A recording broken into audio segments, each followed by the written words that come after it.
We were kind of living in hiding. I was always afraid that somebody would come and discover me. Comprehensive immigration reform is one of the top priorities of the New York Civil Liberties Union. To be truly comprehensive, any reform needs to include families with LGBT people. What this is about is eliminating gratuitous cruelty. And keeping loving couples apart is gratuitously cruel. I isolated myself. I didn't talk to many people. I didn't make friends. It wasn't really a beautiful life, but it was better than going back to Germany and better than being without Carla. Sometimes governments have to act in ways that work cruelty on people unavoidably. And that's terrible, but maybe unavoidable. But government should never act in a way that is cruel for no purpose. Britta lived in fear every single day. She woke up, she had to think, okay, how am I going to survive this day?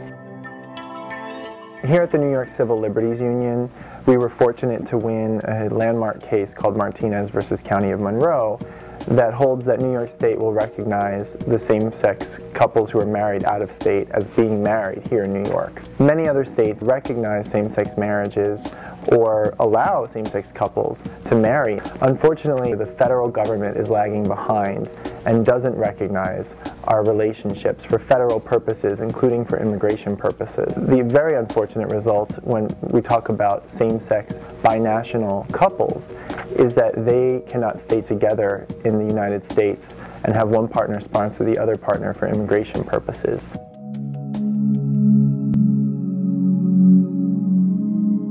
I was told that I couldn't do anything to stay in the United States, and I had to go back to Germany, and I couldn't do that out of many reasons I don't really want to go into right now.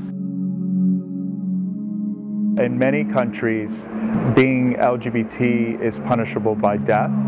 In other countries, it's punishable by life imprisonment or imprisonments ranging between 1 and 10 years. In other countries, there's no legislation on their books that protects LGBT people from being fired from the workforce or being thrown out of their homes. For this and many other reasons of persecution, these LGBT immigrants come to the United States seeking freedom. And for all those years I was invisible until I kind of went on vacation. I went to Florida on my own. I was in a Greyhound bus station. There was Border Patrol raid. Everything was barricaded. So the Border Patrol officer, he detected my accent, and then they took me and then they drove me to prison. I was there actually for over 3 months. I contemplated suicide many times. Our world changed forever. Sorry. It was horrible. I can't explain it. I mean, to have someone taken from you for no reason, I mean, because she wasn't living here legally, it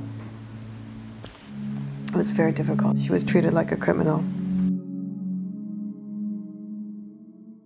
The Uniting American Families Act is something that would fix this problem and help keep our families together. It would allow a partner who's a U.S. citizen to sponsor his or her partner who's not a citizen for immigration purposes. I was inspired to do this by just seeing that this hurts some people. And the whole point of being in public office, the whole point of being in a legislative body like Congress is to try to help people. Otherwise, what are you doing there? But I look at straight couples and, you know, and they're here a year, they fell in love, they're here for a year, they decide to marry, and in no time they have their green card and their status is adjusted. They don't have to go through detention. I certainly hope we pass a major immigration, CIR as they call it, comprehensive immigration reform. I certainly hope we do. We should. We need it for a lot of different reasons. And the question from UAFA's point of view is, do we get UAFA or something similar to it into the comprehensive immigration bill? Write, call senators, pressure them, don't compromise on this. It's always the question of what do you compromise on, what do you not? We would like the UAFA to pass Yes. so that I can sponsor Britta. I should have been able to sponsor her all these years because, you know, we're in a committed relationship for the rest of our life.